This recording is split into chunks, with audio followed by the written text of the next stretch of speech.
오늘 새벽에 함께 볼 말씀은 마태복음 22장 41절에서 46절까지 말씀 우리 같이 보겠습니다. 마태복음 22장 41절에서 46절까지 말씀 우리 같이 한 목소리로 읽겠습니다.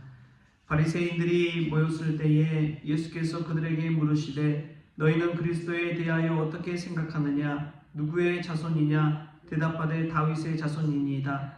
이르시되 그러면 다윗이 성령에 감동되어 어찌 그리스도를 주라 칭하여 말하되 주께서 내 주께 이르시되 내가 내 원수를 내 발 아래에 둘 때까지 내 우편에 앉아 있으라 하셨도다 하였느냐? 다윗이 그리스도를 주라 칭하였은즉 어찌 그의 자손이 되겠느냐 하시니 한마디도 능히 대답하는 자가 없고 그날부터 감히 그에게 묻는 자도 없더라. 아멘. 할렐루야. 아멘. 말씀에서 귀한 은혜가 저와 여러분의 있기를 소망합니다. 오늘 새벽에 보니까 어제보다 훨씬 더 추워진 것 같습니다. 환절기 감기 조심하시고 내일 열간에 강건하게 주님 안에서 거하는 우리 모든 성도님들 될 수 있기를 바랍니다. 오늘 말씀 보면은 오늘은 반대입니다. 그동안은 바리새인들, 사두개인들, 율법학자 예수님을 찾아와서 막 질문하고 그랬잖아요. 22장에 보면 이제 그런 내용이 쭉 나오는데 오늘은 이 바리새인들이 모였을 때에 예수님께서 그들에게 물으십니다. 그동안은 반대였어요. 다 예수님 앞에서 이 무리들 앞에서 예수님에게 올무에 걸릴 듯한 정말 어려운 질문들을 예수님께 던졌는데 이제는 예수님이 반대로 바리새인들이 모여 있는 곳에 가서 질문을 던지는 장면이 나옵니다. 이것을 보면은 예수님도 참 적극적이신 분이구나 라는 것을 알 수가 있지요. 그냥 가만히 계시는 분이 아니라 직접 가셔서 능동적으로 적극적으로 가서 복음을 증거하고 그들에게 그리스도가 누구인지를 오히려 묻고 있는 것을 보게 됩니다. 복음에는 이런 적극성이 있습니다. 복음에 움직이는 이 운동과 방향을 보면 가만히 있지 않아요. 복음은 자꾸만 움직이게 만듭니다. 달려가게 만듭니다. 가슴에 뜨거운 불을 안고 살게 만듭니다. 하나님의 복음이 우리 가운데 오면 우리도 그렇게 적극적으로 능동적으로 달라질 줄 믿습니다. 정적인 사람이 동적인 사람이 되는 것이지요.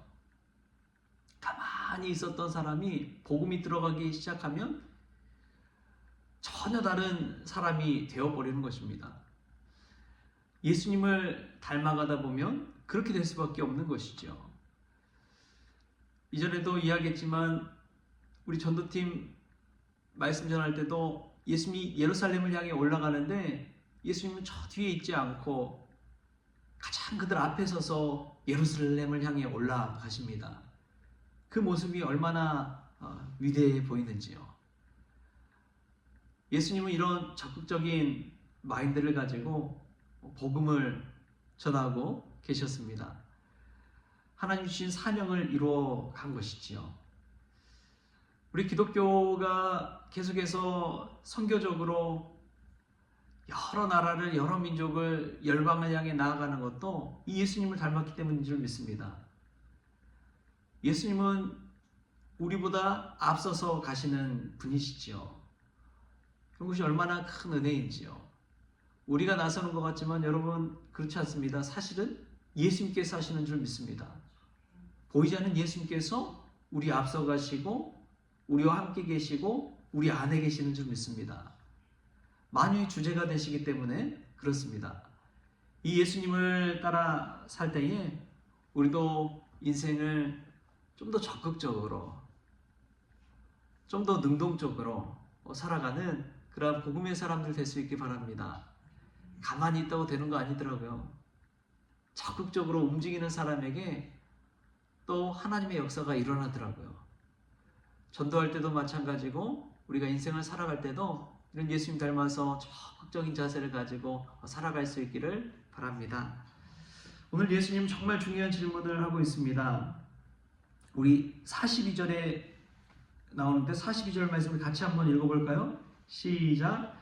너희는 그리스도에 대하여 어떻게 생각하느냐? 누구의 자손이냐? 대답하되 다윗의 자손입니다. 아멘. 예수님은 그리스도에 대해 어떻게 생각하는지를 바리새인들에게 묻습니다. 이 물음은 사실 그 이전에 누구에게 한 것입니까? 너희는 나를 누구라 생각하느냐? 누구에게 먼저 물어봐요? 12 제자들에게 물어보잖아요. 그러자 베드로가 유명한 대답을 하죠. 주는 그리스도시요 살아계신 하나님의 아들이십니다. 그 대답 때문에 베드로는 천국 열쇠를 얻는 축복을 누리게 되잖아요. 그리고 예수님을 그리스도로 모시고 따라가게 됩니다. 그 전에는 선지자 예수일지 모르겠어요. 능력의 종 예수인지 모르겠어요. 그러나 그 질문 이후에는 예수님이 그리스도구나 라는 것을 확신을 가지고 나아가게 되고, 그 이후에 예수님이 예루살렘 십자가 사역을 향해 나아가게 됩니다. 이것을 보면은 예수님을 누구로 모시느냐가 얼마나 중요한지 몰라요. 근데 이 마태복음 22장에 보면 바리새인도 그렇고 율법학자들도 그렇고 사두개파 사람들도 그렇고 예수님을 그리스도로 모신 게 아닙니다. 질문하는 것을 보세요. 시험에 들게 하려고 올무에 걸려서 어떻게 해서든 예수님을 끌어내리려고 하는 그들의 무서운 질문들을 보십시오. 그것은 예수님을 그리스도로 보지 않았기 때문에 그렇습니다. 예수님을 그리스도로 모셨다면 감히 그렇게 할 수가 없는 것이지요. 어떻게 그리스도 대신 예수님 앞에 그런 질문을 던질 수가 있겠어요? 오직 그리스도 앞에서는 우리는 순종할 수밖에 없습니다. 복종할 수밖에 없어요. 그리스도신데 구원자신데 감히 그분 앞에서 우리가 뭐라고 항변할 수가 있습니까? 그러나 그들은 예수님을 그리스도로 보는 것이 아니라 어떻게 봤느냐? 보여지는 인간적인 것들을 가지고 예수님을 판단했습니다. 예수님은 목수였어요.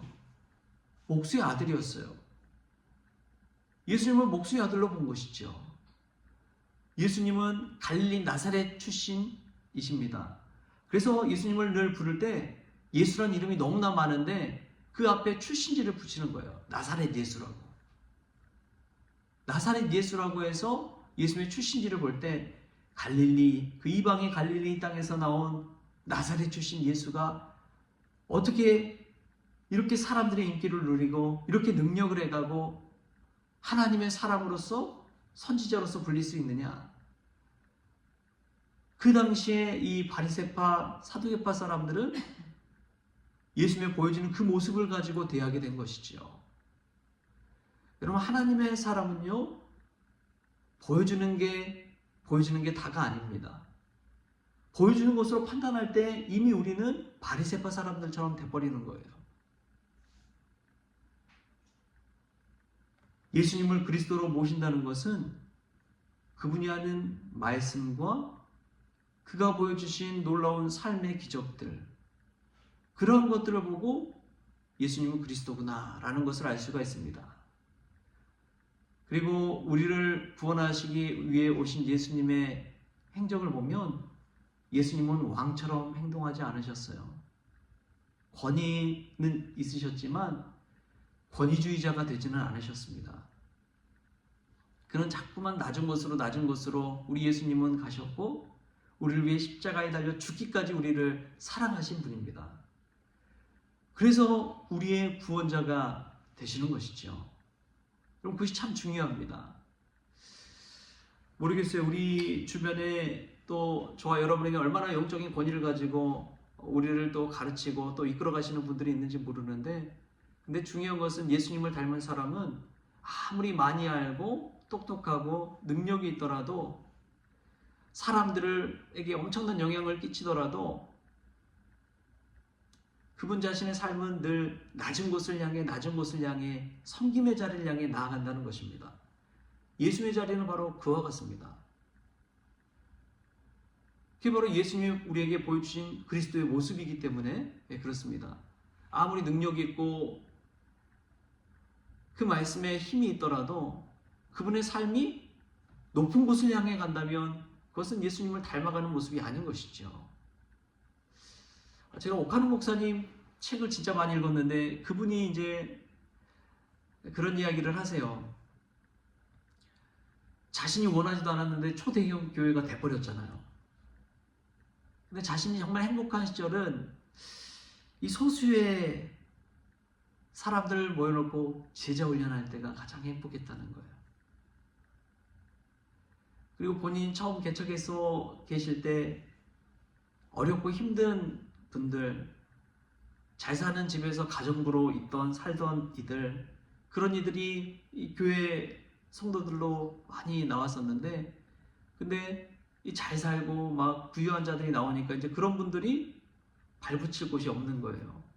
점점점 교회를 떠나가고 그런 모습이 되게 안타까워서 가정부의 집을 찾아가서 신방하고, 옛날에 그 어려운 시절에 개척 시절에 함께했던 분들 막 찾아가서 신방하고 하는 그런 이야기들을 책에서 보거든요. 근데 저는 그 마음이 너무 은혜스러운 거예요. 대형교회 목사가 됐다고 거들먹거리지 않고 뭐라도 된 것처럼 착각하지 않고, 그 연약한 사람들, 힘든 이들, 개척 시절에 함께했던 그분들 귀히 여기고 가서, 초대형교회 목사지만 그들의 신방 가서 은혜 나누고 기뻐하고 함께하는 것, 여러분 그런 모습이 얼마나 은혜스럽습니까? 세상에서 아무리 성공해도요, 예수님 닮지 않으면은 우리는 어쩌면 구원받지 못할 수도 있습니다. 우리가 오늘 그리스도를 온전히 그리스도로 모시고 그리스도를 닮아가는 믿음의 종들 될 수 있길 바랍니다. 우리의 모습은 어떻습니까? 정말 예수님의 모습이 우리 안에 있습니까? 정말 그리스도를 우리는 누구라고 생각합니까? 그냥 교훈을 주는 선생님에 불과합니까? 아니면 그냥 성경 속에 나오는 예수님으로 모십니까? 우리의 인생의 주관자 되시고 우리를 심판의 자리로 갈지 구원의 자리로 갈지 결정하시는 분이 예수님이라는 사실, 그것을 기억하시고 우리가 예수님을 경외하는 삶을 살 수 있길 바랍니다. 예수님 이 땅 가운데 보여주신 그 모습대로 우리도 십자가의 삶, 섬김의 삶, 낮아지는 삶을 살아갈 때 우리의 모습을 통해 세상에 그 누가 보든지 예수님을 발견하게 되는 놀라운 역사가 있기를 주신 주님의 이름으로 축원합니다. 기도하겠습니다.